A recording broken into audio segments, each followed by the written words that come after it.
Ал енді жалғастырайық. Осы видеода біз Gradescope платформасына тіркелуді талқылайтын боламыз. Енді мында айта кететін нәрсе бар. Сіз менің экранымды көріп тұрсыздар.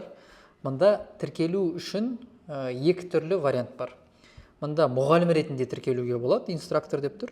Болмаса студент, яғни оқушы да бұл платформаға тіркеле алады. Біз енді мұғалім болғандықтан біз инструктор дегенді басамыз. Енді мында кішігірім анкета форма бар, соны толтыру керек. Мына жерде first name деген сіздің есіміңіз, мен Алишер деп жазам. Last name бұл біздің фамилия. Одан кейін school email address деп тұр. То есть сіздің мектептің немесе колледж, университет болсын, сіздің мекеменің почтасын сұрап отыр. Яғни бұл корпоративный почта болу керек, мектептің почтасы болу керек.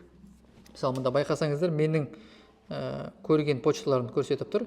Мен жеке өзімнің Gmail'іммен тіркеліп көрген кезде ол маған не деді? Бұл жеке почта болғаннан кейін біз рұқсат бермейміз деді. Неге? Себебі Gradescope платформасы тегін платформа емес. Тегін версиясы да бар, бірақ бізге қажет болған функционал олар тек ақылы премиум версияда ғана бар. Премиум версияны өкінішке қарай Gradescope платформасы жеке бір адамға, бір мұғалімге бермейді. Олар тек бір мекемемен келісім шартқа отырып, барлық мекемеге, бүкіл мұғалімдерге немесе студенттерге доступ бере алады. Жеке бір адамға доступ берілмейді. Мен бұны қайдан білем? Мен бұны потому что жасап көрдім өзім. Одан кейін мен мына анкетаны толтырғаннан кейін олар өздері хабарласады. Олар, мысалы, сіз мына жерге имейл жазасыз ғой. Мысалы, мен бұл жерге өзімнің, біздің колледжіміздің имейлімізді жаздым. Мен, мысалы, alisher.junusov1@gihc, бұл біздің Jambal Innovation High College .edu.kz деген почтамды жаздым. И одан кейін мына жерге біздің мекеменің атын жазам. Мысалы, мен бұл жерге Jambal Innovation High College деп жазам. Егер сіздің мекемеңіз олардың базасында жоқ болса, ол скорее всего жоқ. Мына жердегі бағана плюс дегенді басасыз, и ол осы базаға қосылады. Енді мен уже тіркелгеннен кейін бұл сразу шығып тұр. Енді мына жерде сіз бұл платформа туралы қайдан естігеніңізді сұрап жатыр. Бұны жазу шарт емес, optional деп тұр. Қаласаңыз, курстан бір жерден көрдім деп жазсаңыз болады. Одан кейін invite код. Бұл invite код, бұл шақыру коды. Бұл да бізде жоқ. Бұл егер кейбір мұғалімдерге олар өздері бір шақыру код беріледі, тіркелу кодын. Сол тіркелу кодын енгізу арқылы сіздерге функционалдардың бәрі ашылады. Бірақ бізде ол болмағаннан кейін бізде бұл жерді жазбаймыз. Енді осыдан кейін сіз sign up as an instructor, то есть мұғалім ретінде бұл платформаға тіркелу дегенді бассаңыз, сіздің заявкаңыз оларға кетеді. Мен бұны уже істедім, сол үшін мен бұны әлі баспаймын. Сіз бұл заявканы оларға жібергеннен кейін олар сізді қарастырады, сіздің мекемеңізді көреді, олар сізге хат жазады. Хат жазған кезде, егер сіз ақылы түрде қолданыңыз келсе, онда олар не істейді? Олар сізге хабарласады, олардың сату бөлімі сізге жазады. Одан кейін олар маған ең алдымен телефоныма звондады, бір уақытын айтты, осындай уақытта біз сізге звондайық деп. Сосын тура сол уақытта олар хабарласты. Бұл кісілер өздері Америкада, сол үшін Американың уақытымен олар өздері есептеп бір уақыт таңдайды. Енді біздің жағдайымызға да қарай, бізге де ыңғайлы болатын уақыт таңдап телефонға звондайды. Звондағаннан кейін олар примерно біз бір 15 минуттай сөйлестік. Олар қандай мекеме, неше адам бар, неше студент бар, неше мұғалім бар. Бұл платформаны примерно қаншалықты көп адам қолданатынын примерно түсінгілері келеді. Яғни масштабты түсіну үшін сізге звондайды. Одан кейін олар, енді менде тағы да сұрақтар болғандықтан платформа бойынша ол кісілер сату бөлімі маған техниканың техподдержкадан бір адамды айтты, сол кісімен сізді кездестірем деді. Сөйтіп ол кісілермен біз тағы біраз уақыттан кейінге бір күнді белгілеп қойдық и онлайн зуммен видео кездесу жасадық. Ол жерде мен уже детально бүкіл сұрақтарымды қойып алдым, ол кісілер менің сұрақтарыма жауаптарын берді. Сол кезде маған олар түсіндірді. Олар жеке бір адаммен жұмыс істемейді екен. Олар тек бүкіл мекемемен келісім шартқа отырып, серіктес болып, сөйтіп жұмыс істейді екен. Яғни олардың бизнес модельдері сондай. Мен сұраған кезде басқа ешқандай вариант жоқ па деген кезде өкінішке қарай жоқ деді.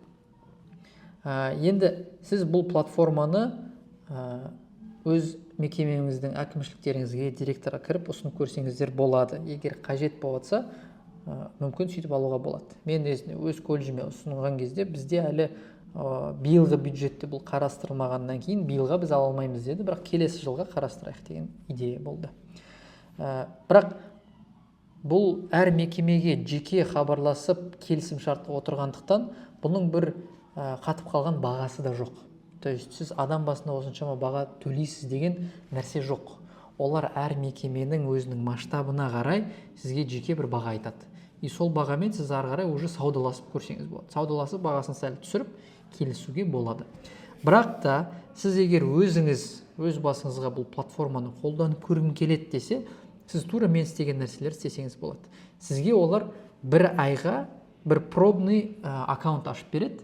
И сол пробный аккаунттың ішінде бүкіл функциялар ашық тұрады. Бірақ ол жерде кәдімгі жазылып тұрады. Бұл трайл деп тұрады. Бір айға ғана уақыт беріледі. Сіз бұны қолданып көріп, сізге бұның пайдасы бар ма, жоқ па сөйтіп түсінсеңіз болады. Егер шынымен сізге өте пайдалы болса, онда мекеме болып, олармен партнер болып сатып алсаңыздар болады. Енді бұл анкетаны сіз толтырасыз. Сіз өзіңіздің мектебіңіздің почтаңызбен мына жерге тіркелгеннен кейін басасыз. Одан кейін олар не істейді? Олар сізге хат жазады. Қазір мен бағанағы почтаны ашайын. Текс.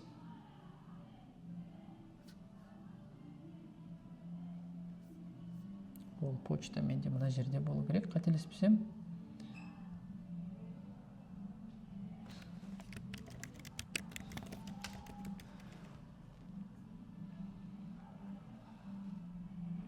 Бұл емес. Міне, мен 2 рет істеп көрдім, әдейі.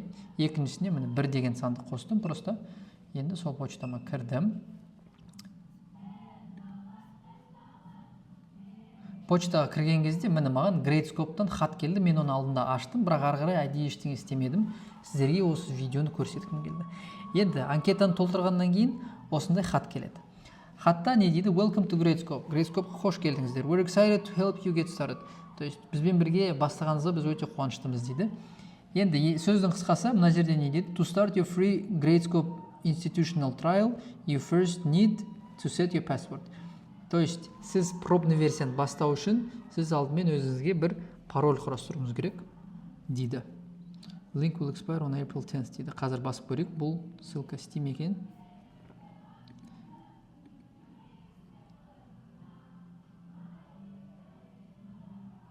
Қараңыздар, от күшті. Мен алдында бұны аштым, бірақ әлі ссылкасын баспаған едім. Сөйтсе, бұл ссылка уже уақыт өтіп кетіпті. Will expire on April 10th дейді. Бұл ссылканың уақыты уже өтіп кеткен дейді. Бірақ мына жерде ол почтаны қайтадан жазса, біз жаңа ссылка жібереміз дейді. Reset password.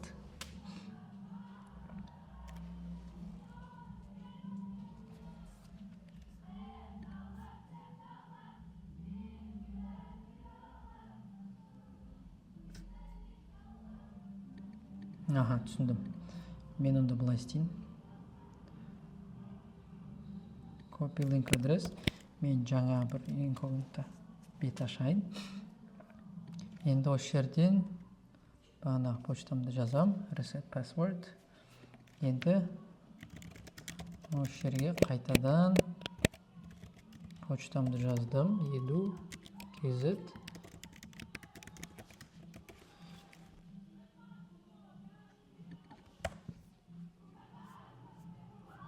Енді мына жерге маған reset password дейді.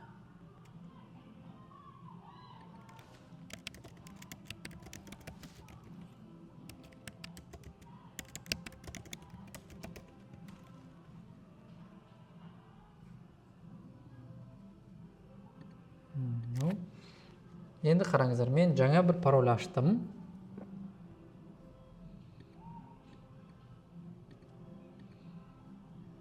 Ескі аккаунттан шығып кетейін, міне. Енді мына бетте маған керек емес. Бұны жаба салайық. Енді қараңыздар. Мен бағанағы ссылкаға басып, жаңа пароль ашқаннан кейін мен осы басты бетке келем. Енді бұл жерде маңыздысы, сіз жеке өз басыңызға аккаунт ала алмайсыз, тек бір айға ғана демо версиясы ғана аласыз. Мына жерде демо деп тұр. Бұл сіздің trial дейді, пробный версияңыз ғана. Бірақ бұның ішінде бүкіл функционалға доступ ашылған. Олар сізге бір айға рұқсат береді. Енді бағанағы ең бірінші имейлді ашып көрейік. Мына жерде мынандай нәрсе бар. Егер сіз Gradescope-ға байланысты платформаны тереңірек үйренгіңіз келсе, мына жерде ссылкалар бар. Watch these short videos with detailed instructions on how to use Gradescope. Яғни Gradescope платформасын қалай қолдануға болатын неше түрлі мына жерде видеолар бар. Бұны мен ең соңғы видеода бұлардың бәрін бөлісетін болам. Ал мына платформаның ішін өзін біз дейтак өзіміз қарастыратын боламыз. Енді құтты болсын, сіздер осы жерге дейін жетсеңіздер, сіз Gradescope платформасынан доступ алдыңыз, және де ішінде уже курс ашуға дайынсыз. Оны келесі видеодан бастаймыз.